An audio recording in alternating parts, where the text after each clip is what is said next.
What's up, my Century Units? It's the Centuryman here, so back again with another classic Royal Rumble pay-per-view review. So this time I'm going to review the 1992 Royal Rumble pay-per-view at the Knickerbocker Arena. Right now it's called the MVP Arena in Albany, New York on the 19th of January 1992. The attendance for the show was 17,000. This show received about 260,000 pay-per-view buys. Gorilla Monsoon and Bobby the Brain Heenan on Conte for this show.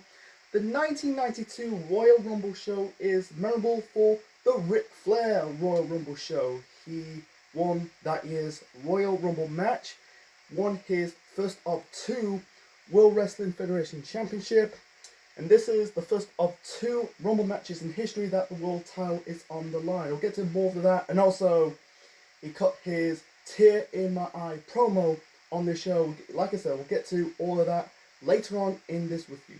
Anyway, so the first match to kick off the show, we got a tag team match. We got Kato and Pat Tanaka of the Orient Express with Mr. Fuji, their manager, in their corner, taking on the new Hart Foundation, that is Jin, the Anvil Neidhart, and Owen Hart. So the new Hart Foundation, Jesus. So they brought Bret away from Neidhart because Bret, they put the eggs on the Bret Hart basket. 1991 was Bret Hart's breakouts year as a pro wrestler. He won the 1991 King of the Ring tournament, won his first singles championship in his career. That was the Intercontinental Championship. We'll get to Bret later on in this review. So that's the reason why they broke up the Hart Foundation. They reunited again years later in 1997. That's another story for another time. So they're giving Neidhart something to do, like pair up with Owen. By the way, this is Owen Hart's first pay-per-view match back in the company. He had a short run with the company in the late 80s, about 88, 89 as the Blue Blazer. He wrestled at WrestleMania 5. He left the company in that same year. He had runs in Mexico, Japan. His dad's company, that's Stampede Wrestling. And then I think in 91 he had a cup of coffee in WCW before returning for the World Wrestling Federation for his second run in the company. That lasted until his death in 1999. Anyway, I need a drink, man. The throat's a bit dried. Yeah, and also they came out wearing these ridiculous outfits, the new Hart Foundation. Don't like it. A reason why they have to do it because Bret wearing the pink and black attire. I get it. Anyway, so the match between the Orient Express versus the new Hart Foundation. This was a good way to kick off the pay-per-view. It was a good match. In my opinion, some parts of the match was a bit boring, but it's still good. I'm not saying it's a bad match, but it's not a bad match, but it was a good match to kick off the show. Anyway, so yeah, like the heels, but working up on Owen, the bolts of the match. You had once or twice of this match. You had Mr. Fuji hitting Owen with the cane. There's one spot like Fuji kind of places Kane in the middle part of the turnbuckle. I think Kato or Tanaka kind of Irish whip Owen into the cane near the corner, and then you can hear like the cane snapped. Anyway, so I'm trying to keep it short and simple, folks. In the end, yeah, Owen and Neidhart got the victory over the Orient Express. So moving on to the next match of the show. So yeah, it was a good match to kick off the pay-per-view. So yeah, the next match. This is for the Intercontinental Championship. We got the Mountie defending the belt against Roddy Piper. And yeah, the Mountie's corner, we got Jimmy, the Mouth in the South, Jimmy Hart, by the way. So here's the backstory. So yeah, like I said, Bret had a breakout year in 1991, winning the King of the Ring tournament, winning the IC title. Then the start in 1992, he ended up dropping the IC title to the Mountie. The Mountie, I think he's the one of the Russo brothers. I think it was Jacques or Raymond. I think it was Jacques Russo who was the Mountie. I don't know. Anyway, so Bret dropped the IC title to the Mountie in a house show in Springfield. Not the Simpsons Springfield, but it's Springfield, Massachusetts. There are a lot of Springfield in America. You know, that's the reason why they don't really put Springfield in The Simpsons in a state. Anyway, so the Mountie defeat Brett for the title, and then after that, and also in the storyline that Brett is suffering a fever and competing in the match with the Mountie with a fever. I think, I don't know, maybe 110, 112 degrees fever, I don't know. Anyway, so the Mountie beat up Brett, you know, hitting Brett with the belt, and then Piper came to the rescue, and then the Mountie taking on Roddy Piper, you know, in attack Piper, by the way, with the same title, you know, in that beatdown.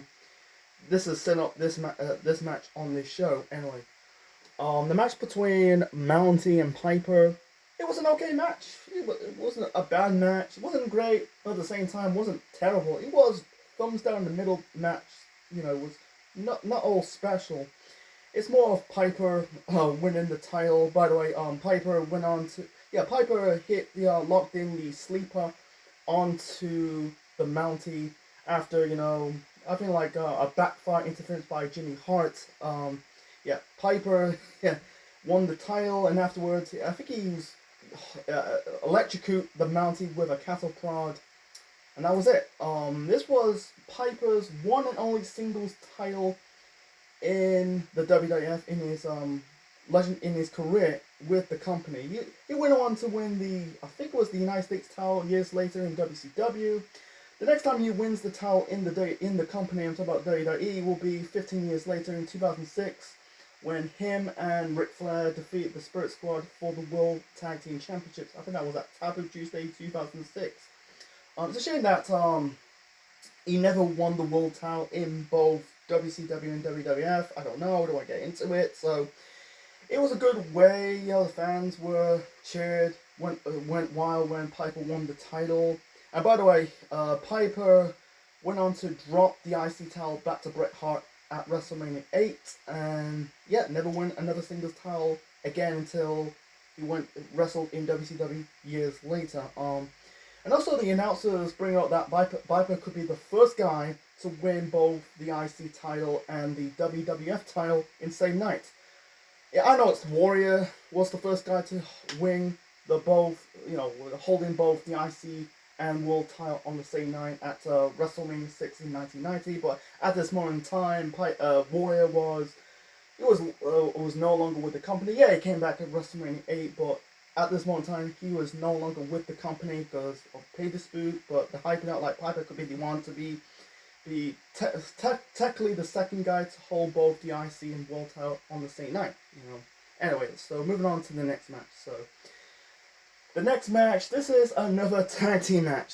First of three, second of three tag team matches on this show. So we got the Beverly brothers. That is Blake and Bo Beverly. Sorry, I need a drink, man. My throat is a bit dry.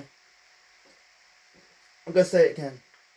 Blake and Bo Beverly with the Genius. The Genius is Lanny Poffo. Lanny Poffo is the brother of Macho Man Randy Savage. They're taking on the Bushwhackers, Luke and Butch. Jesus Christ, with Jameson in the Bushwhackers corner.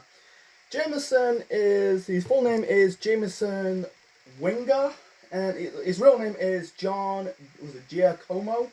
He's kind of like an improv actor. The reason why he got signed with the company because Finn's attend one of his improv shows. So Jameson was basically he put on this nerdy gimmick. You know, he's based on Jerry Lewis's character, the Nutty Professor. He was part of the Bobby Heenan show that was late 80s, early 90s, and that when the show got cancelled, he stick around with the company. I think it was 92, 93, I don't know. That's before my time, so. In this match, Jameson was so cringy. He's very ugly. In this match, he was eating a bread roll. He was, I'm guessing like he's sneezing I think he's sneezing on a white and red sock. he was just like, Jesus Christ, he was so cringy. By the way, the match was shit, man. It was boring to watch. By the way, I think it was Bo. Bo is Wayne Blue. Wayne Bloom is the father of Von Wagner. Von Wagner is the wrestler from NXT 2.0 in our current timeline in WWE. By the way, it's a bit of a trivial fact, you know, bit on the side note. The match was shit. You know, it was 14 minutes long. 14 minutes. Jesus Christ. I wish they cut a lot of this match off. It was boring. It's too much shtick. It's more focused on the Genius and Jameson. I think in one of the match, you had the Genius hit Jameson in the face, smacked him in the face. In the end, the Beverly Brothers defeat the Bushwhackers, and after that, the Bushwhackers got their heat back onto the heel tag team, and afterwards you had Jameson kicking the Genius in the shin, and that was it. By the way, the following year's Royal Rumble show, you know, in the match between, the went on to have a better match against the Steiners at the following year's Rumble in '93. You know, yeah, the fucking Bushwhackers, man, Jesus Christ, you know. Yeah, 14 minutes, man, Jesus Christ. There's no build to this. This is basically add to the last minute. I don't know. Let's move on. So, technically, this was the worst match of the night. Anyway, so moving on to another tag team match. And this is for the World Wrestling Federation Championship. We got Hawk and Animal of the Legion of Doom defending the belts against the Natural Disasters. That is Earthquake and Typhoon. Match sucked. I'm sorry. Similar to the previous match, you know, the match between the Bushwhackers versus the Beverly Brothers. Match sucked. It was boring. I'm sorry. It was a boring match. You know, they're trying to build the Natural Disasters as a big threat, you know, for the Road Warriors, for the belts. I get it, but this, you know, but Jesus Christ, it's just typical punch, punch, punch, big man move. I'm trying to keep it short and simple, folks. So in the end, the match ended in a count out, and then the natural disasters are fucking dumbasses. You know, they're celebrating like they won the title, holding the tag team belts in the air. Then afterwards, you know, the Road Warriors end up getting the heat back, attack the disasters with chairs, and that was it. By the way, the Natural Disasters went on to win the tag team belts later on in the year. For the Road Warriors, by the way, they won the tag team belts at SummerSlam the previous year in 1991. They won and then they end up dropping the belts a month later to Money Inc. That is the $1 Million Man, Ted DiBiase Sr. and Erwin R. Shyster, ROS. That was on a house show in Denver, and then the Road Warriors briefly left the company. They came back later on in the year with Rocco as the mascot, and then they left again for a time being until they reunited again in WCW in 1996. Came back to the company in '97, and then won the tag team titles again in 1997. That was in the autumn. I think they defeat the what's it called? Southern Justice, they're called. Anyway, let's move on. So, moving on to the Royal Rumble match. This is for the World Wrestling Federation Championship. First of two, the next time they do a Rumble match with the world titles on the line will be at the 2016 Royal Rumble. That was when Roman Reigns was the world champion. He ended up lost the title to Triple H, and that was the Rumble match when the debut of AJ Styles. Anyway, so I heard this was the greatest Rumble match of all time, in a lot of people say. The match was an hour long, by the way. Similar to the 1989 Rumble match, you know, a show I covered last time. It was a bit boring for me, but you could tell there's some star powers in this Rumble match, you know, future Hall of Famers like Flair, Hogan, Savage, Taker. Actually, Taker's not in the Hall of Fame yet. Shawn Michaels, Roddy Piper, British Bulldog. You know, it was star packed. By the way, Shawn Michaels, a week or two prior, he ended up turning on his fellow Rockers teammate Marty Jannetty in the barbershop segment, and then Shawn Michaels became the Heartbreak Kid, and he went on to have a legendary career. Anyway, so Ric Flair entered this match as number 3. There's rumors like this. I'll get to more of it shortly. So yeah, basically the original idea, Bobby Heenan, because at the time he was a kayfabe financial backer to Ric Flair. He pitched the whole idea to have Ric Flair enter this match at number 1, but they go with number 3 instead. I'll get to more in depth about it later on. Anyway, so Ric Flair was basically, I can call him the Iron Man of this Rumble match. He entered at number 3 and last, and I think it was an hour and 2 seconds, or hours and 2 minutes, by the way. Who eliminated the most in that 1992 Rumble match? I think it was Sid of 6. By the way, a fun trivia. Actually, not really a fun trivia, but here's a trivia. Only one Nasty Boys was entered this match. That was Jerry Sags, because Brian Knobbs got stabbed. I think this is before the pay-per-view. I think it was a day before the pay-per-view. He got stabbed. Though he's still alive to this day. But I'm just telling you, he got stabbed. I found out. I done my research. He got stabbed. I think it was in a nightclub or somewhere. So Haku took his place. Anyway, this is just setting up. I really like Rumble matches. They're just setting up that year's WrestleMania. One nitpick: it's a bit too long. I'm not gonna say cutting the match short, but that'd be bullshit. But it was a bit boring in my opinion, in my taste. I see better Rumble matches in the past, but you can say in the top 10, top 5, top 10. That's your opinion. Anyway, I still like it. It's still a match of the night, but I found some parts of the match of the 1992 Rumble match was a bit boring in my taste. Anyway, one nitpick, it has to be the whole, you had the whole Jake the Snake Roberts and Randy Savage rivalry, because it started in 91 when basically, Savage and Elizabeth did their, got married in kayfabe because they're already married, and then Roberts crashed the wedding. His snake bit Randy Savage in the arm. I think he kind of the snake bit Elizabeth. Not bit Elizabeth, but using it, slapping the snake on her. So that's, it was a personal rivalry at the time. Here's the logic gap in this Rumble match. So basically, Savage Irish whipped Roberts out of the ring, and then he got himself eliminated. I understand you don't care, because the title's on the fucking line. I don't get it. So Savage basically jumped out of the ring, he got himself eliminated, attacked Roberts. It didn't lead to anything. It didn't lead to a blow off. I'll get to more of that shortly. So he ended up coming back. He came back minutes later. So what the fuck is that? I don't get it, man. Anyway, so the final 4 of this 1992 Rumble match, we had Hulk Hogan, Randy Savage, Ric Flair, and Sid Justice. This is Sid Justice's first, I think it's his first match back. He got hurt. Sid Justice, man, Jesus Christ. He ended up winning the world title 4 years later, Survivor Series 96, Madison Square Garden. That's another story for another time. Anyway, so basically, Savage, not Savage.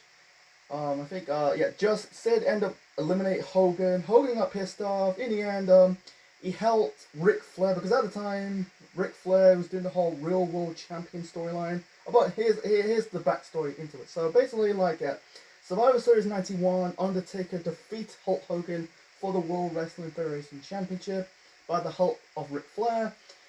Hogan bitched in his book that Undertaker botched the Tombstone Power Driver, he injured his neck. That's a whole crock of shit. Then the following week later at Tuesday in Texas, Hogan won the title back after Flair hit Jack Tunney, the kayfabe president of the World Wrestling Federation, in the back of the chair. And then the match, basically Tunney took the belt off of Hogan because of outside shenanigans, something like that. And that's the reason why the Rumble match is for the World Wrestling Federation Championship. Oh, I'm giving you a bit of the backstory. I forgot to talk about it before I talk about the Rumble match. Anyway, so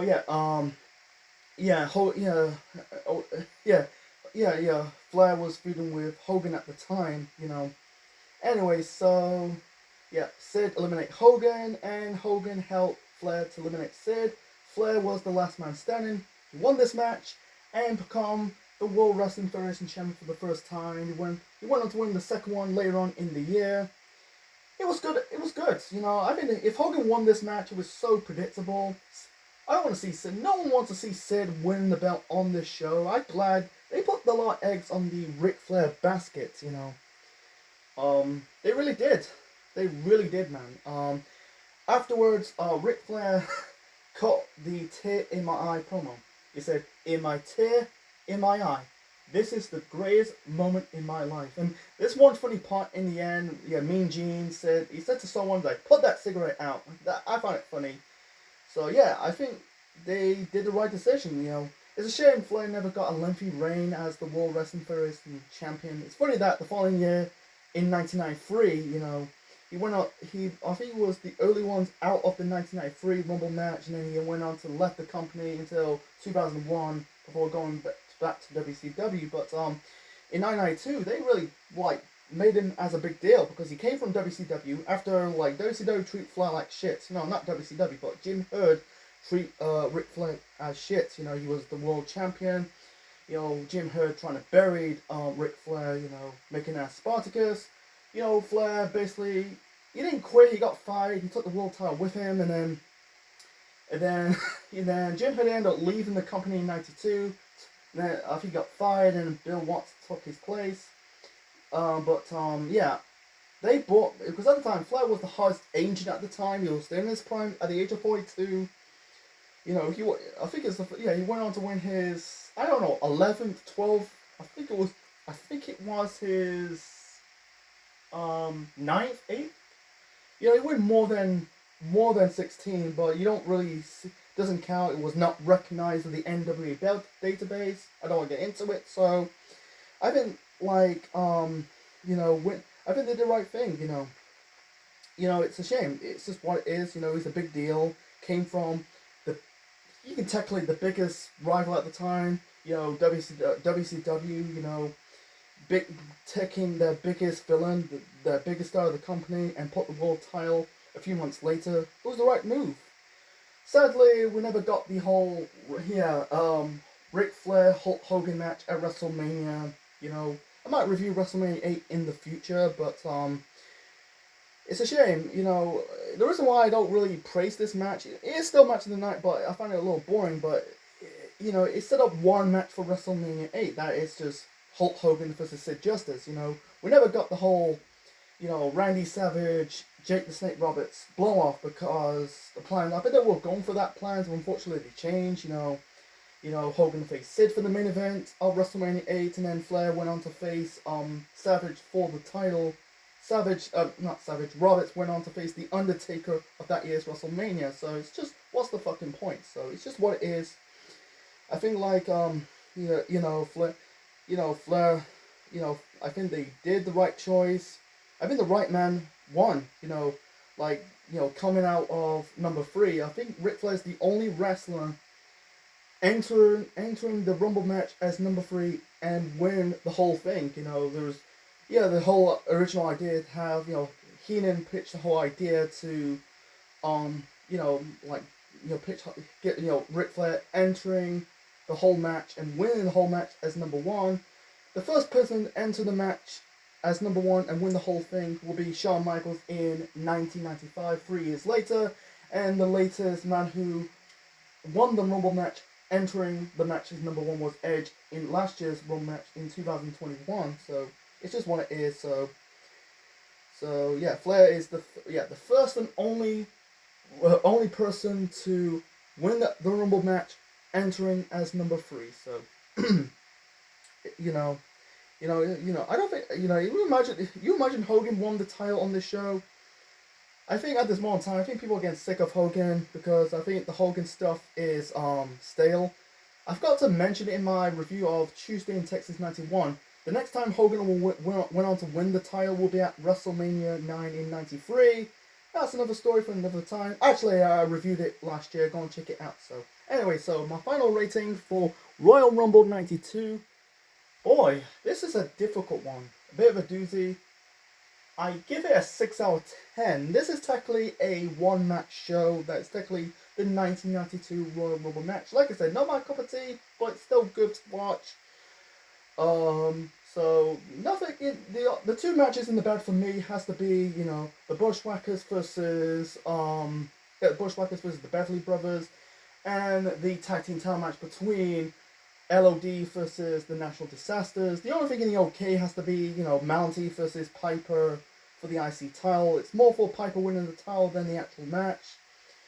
But in the good, there's the good. You know, you know, the opener, you know, the Orient Express versus the Hart Foundation, and basically the Royal Rumble match. You know, I put Piper winning the title in a good. It was more of a moment than the actual match. So it's just what it is. So you can probably watch the Rumble match on the network and Rumble show itself if you want. It's your choice, man. I'm not forcing people to watch these shows. You know, if you watch it for the good, go for it.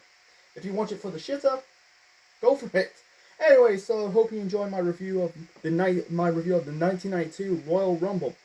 Leave your thoughts in the comment section below. Smash the like button, click the bell, click the like, subscribe to the Central Man Network on YouTube for more wrestling videos and more. Next time in the Royal Rumble train station, you know, still reviewing some classic Royal Rumble pay-per-views for the month of January. So let's go 20 years later, man. 20 years later to the year 2012. Let's review Royal Rumble 2012. That'll be next time, folks. This is the Central Man officially signing out. Check you later, folks.